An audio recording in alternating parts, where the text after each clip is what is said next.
Hey Canucks fans, welcome to another edition of Ask Me Anything. I'm Canuck Clay, and this is my Canucks take, all in one take. It's Clay's Canucks commentary for Monday, March the 7th. If you're new, here's what you should do. Hit the subscribe button now for daily Canucks insight that's positive, timely, and trustworthy. Thanks to everyone who joined me for my live stream last night. We had a lot of fun. A very, very generous community last night, raising a lot of money, a lot of donations, and we gave away 4 prizes to mark my 8,700 subscriber achievement. So thanks to everyone who joined me tonight. We have Canucks After Dark, me and Parker at 10 p.m. right here on YouTube. Search up the Canucks After Dark channel. So the extra day gave you an extra day to get questions in. So we have quite a few. So I'm going to go into them right now. And as always, leave a comment down below with your reaction to my answers to your questions. The first one is just incredible. If both players were around the same age, both in their prime and on similar contracts, who do you choose to be the leader captain of the team? JT Miller or Bo Horvat? A lot of back and forth this year in Horvat style versus Miller. I asked because I know the value of JT to this team, and especially seeing him on the bench support Boeser after the horrible giveaway made me think, why wasn't Bo the one doing that? Curious on your thoughts.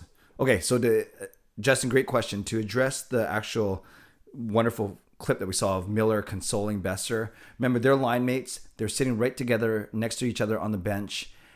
So I have no problem with it being Miller, and I have no problem with it not being Horvat. Horvat could have been on the ice. Horvat could have been on the other side of the bench. So by just pure proximity, it made sense that Miller was next to Boeser because they are line mates. Overall, though, I really like JT Miller's leadership. I like Bo Horvat. He's my favorite Canucks player. But JT Miller seems to be more vocal. Bruce Boudreau even kind of hints that JT Miller is the de facto leader on the team. So if everything else being equal, because of how outspoken he is and how much, high, not even a high risk, high reward, just how much of an impact player he is, I would actually take Miller over Horvat as my captain. I'm not complaining about Horvat, but I think it's a blessing that you have guys with multiple guys with leadership attributes in the locker room. I lie. Since you've met some of the who's who of hockey YouTubers, Gravity, the Hockey Guy, etc., what are your next goals for the channel? Any big name interviews lined up? Great questions, I lie. So I want this channel to grow. I want to continue to grow the community as well, especially among the members and subscribers. So I have some plans in the summer to kind of retweak how I do a few things. Maybe nothing before then because I'm studying and the Canucks are still playing. But in the off season, I hope to make a few tweaks to the channel. And ultimately, my goal is to get 10,000 subscribers by the end of this calendar year, which might be kind of cool, might be kind of ambitious. And then when it comes to next interviews, not sure yet. I've been able to interview a lot of media, both local and national.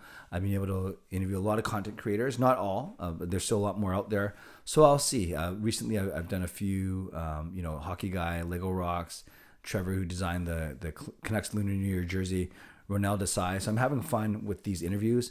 So we'll see.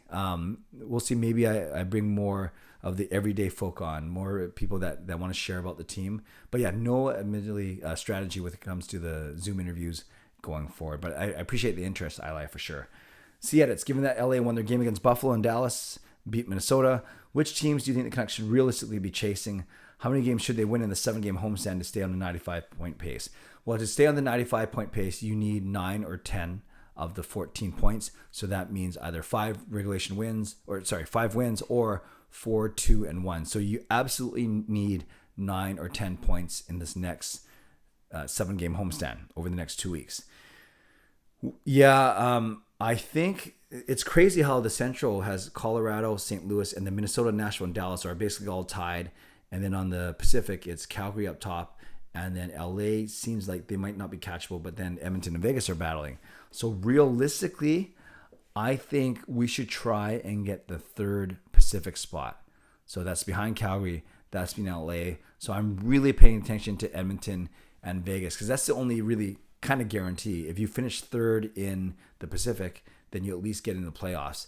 If you're trying to do the wild card spot, then you're kind of at the mercy of other teams in the Central Division. So I'd say let's hope that Vegas continues to lose, and we played them 3 times in the last 2 months. Let's hope that Edmonton continues to lose, and let's really go for that 3rd spot in the Pacific Division because who knows? It's all going to be about the same point total anyways, whether it's 3rd spot in the division or a 2nd wild card spot. I'm predicting that the 2 wild card spots do come from the Central. Squad, it's Tristan. Who do you think we will trade our backup netminder? If so, for who and when? Thanks. This should be a good game. Go Canucks, go. Okay. No, we will not trade Halak. I doubt it. If they can get anything, that would be great. It could be a team that needs some insurance heading into the playoffs, or a team that, God forbid, their goalie gets injured over the next 2 weeks before the trade deadline. Then they might go after Halak as a serviceable backup. I don't think his bad season will scare too many guys off because you're bringing him in on a cheap contract, but then you got to pay out his bonus. So that could be a bit of a sticking point as well. But so my gut feeling is I don't think that Halak gets traded before the end of the season. Brett, if Vancouver ends up signing Miller long-term, do you think they should consider making him captain going forward since he seems to be driving this team on the ice where it matters the most? Kind of similar to my answer to Justin. If Horvat's here, I don't think you remove the captaincy from Horvat and give it to Miller. However, give Miller an A and let them lead together. I think that is fine. You can have more leaders than simply one guy wearing the C. Jaskrin, what are your thoughts on Boeser being at the top of the Canucks trade list? And sorry to add this one, but also what are your thoughts that Canucks might keep Miller and talk about extension? The way Miller plays, I've been hearing that the trade talks have been cooling off because the Canucks are loath to trade him. With regards to Boeser, I think he's the one that you could move. There's so much uncertainty. There's no real pressure point. There's no incentive for him to sign anything less than his qualifying offer before his qualifying offer. So we could see this go to the deadline, a 1-year contract, and then all bets are off after that. So I'm not surprised if Boeser is at the top of the Canucks trade list, but I also think there might be some middle tier guys like a Dickinson and Pullman that might be up there as well. Jay Berge, if the Canucks do end up trading Mott at the deadline, what do you think his return would be? Or if he does stay, what does his extension look like? I don't go more than $2 million for Mott, and so whether it's 3 or 4 years, I'd say $2 million max. But I do think you can get guys. He's good, but you can get guys like him for about this. There's a lot of guys like that in the league. What would his return be? I don't think it's gonna be as high as a first. Maybe you get a second for him if a team's willing to really pay. But I don't think you get a first for Tyler Mott. Maybe a second. Christopher DeMarco, do you actually think the Canucks make the playoffs? Do I actually think they make the playoffs? No. If I had to honestly answer, I'd say no. I think they're going to come close, but I think it's still a big ask for sure. And if yes, which current playoff team in the West falls to open that spot? As I mentioned in my answer to C edits, I should have bunched these together. I think you have to catch Edmonton and or Vegas for that third Pacific spot behind Calgary and LA. Trevor, what was your favorite and least favorite Jim Benning trade? Ooh, I like this one.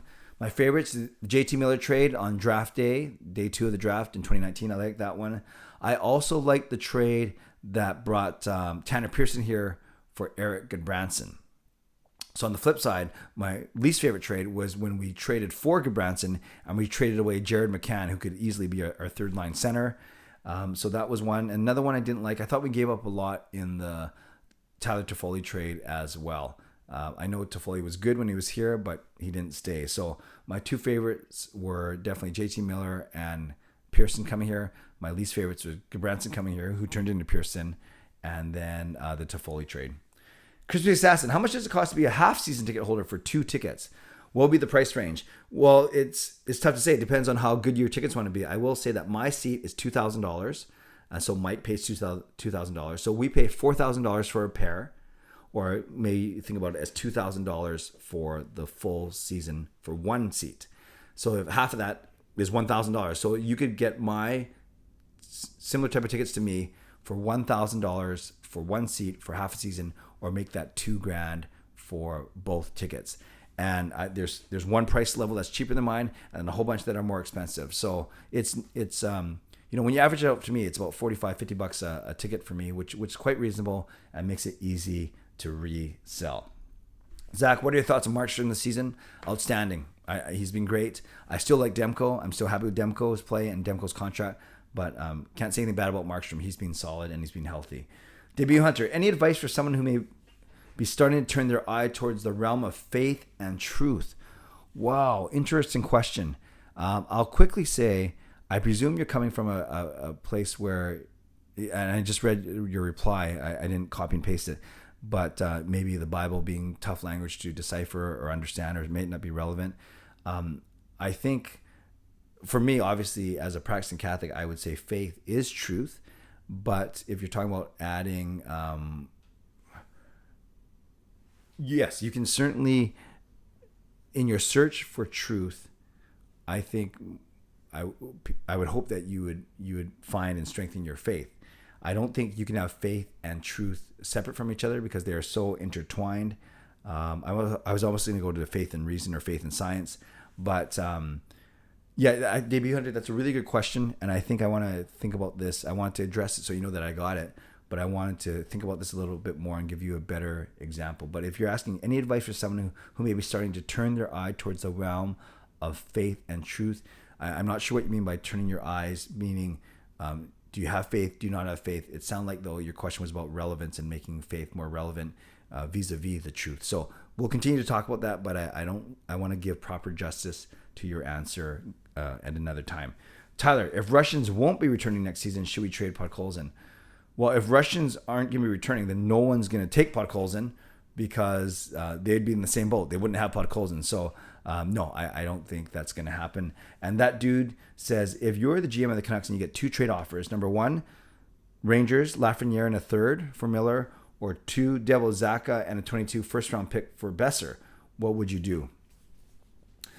Well, if you look at the returns only, and of course you can't do that independently because based on who you're going for, I like Lafreniere for sure. I think he's going to turn out to be a really good player.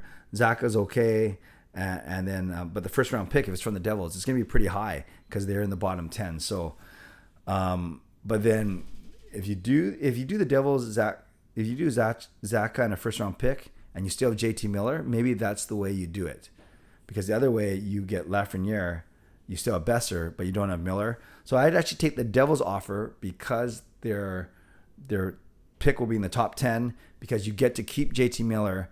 But I recognize that you're giving up on Lafreniere. So good question, actually. There are kind of some interesting nuances to the way that you asked that question. Okay, thanks everyone for your questions. Some really, really good ones this week. A nice mix of everything. And I appreciate you taking the time to write and put in the comments below your reaction to any of my answers to your questions. Don't forget, tonight, Canucks After Dark with Parker, 10 p.m. And then my next live stream will be Wednesday night at 10 p.m. as well, after the Canucks Montreal Canadiens games. Okay, shout out to my sponsors, Perform and Transform, personal training and weight loss. Sign up now for a free 7-day trial. Use the link in my video descriptions. And to Van City Experts Real Estate Group, contact Jason Lim and his team for all of your real estate needs. Thank you to legendary Lucas Gates, legendary Justin Credible, legendary Andrew Chang, hero member nucksfan number 29, Hall of Fame members Jens95, simalexander, Chris Seifert, Adam Broomfield, Shannon Hollingworth, HSM Fangirl Gaming, Smooth Groove, and Carol Bovenlander. Thank you for your support as always, and thanks to the support of all members of all levels. You are listed in my video descriptions. If you want to become a member of the CCC Crew, press the join button underneath this or in my videos on the memberships tab on my YouTube channel. Okay, friends, subscribe if you'd like to, like this video if you'd like to, become a member or upgrade if you'd like to, and leave a comment down below if you'd like to with your reaction to my answers to your questions. Stay safe, stay healthy, take care of yourselves, and take care of each other. Have a great day. God bless, and go Canucks go.